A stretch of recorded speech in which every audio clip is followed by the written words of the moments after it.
PAS sering mengulang naratif bahawa mereka adalah parti Islam yang suci, bebas daripada rasuah dan tidak terikat dengan kepentingan material. Tetapi kini, dengan kedudukan mereka sebagai parti yang menguasai beberapa negeri, PAS telah beralih daripada Tin Milo kepada tong drum yang memerlukan dana besar bagi menampung kelangsungan politik mereka.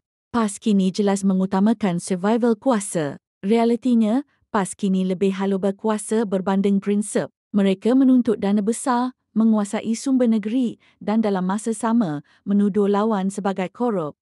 PAS baru-baru ini jelas memperlihatkan di depan perwakilan mereka memburukkan bersatu. Bagi PAS, mereka sahaja yang suci dan berhak memimpin. Semua parti lain hanyalah alat sementara dipergunakan sehingga PAS mencapai kedudukan dominan.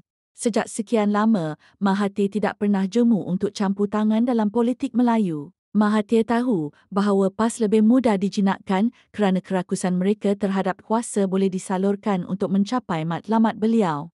PAS mendabik dada sebagai parti Islam, namun sikap mereka terhadap demokrasi jelas bercanggah. Survival kuasa, dari Tin Milo ke tong drum, PAS telah berubah dan isu dana kini adalah alat untuk menstruktur semula peluang politik. Mahathir tiba-tiba muncul kembali sebagai arkitek yang mahu menyatukan Melayu di bawah satu payung. Apabila Mahathir sendiri turut memainkan peranan dalam strategi payung besar dan UMNO masuk perangkap ini, maka matlamat Mahathir yang mahu memastikan UMNO terkubur akan berhasil.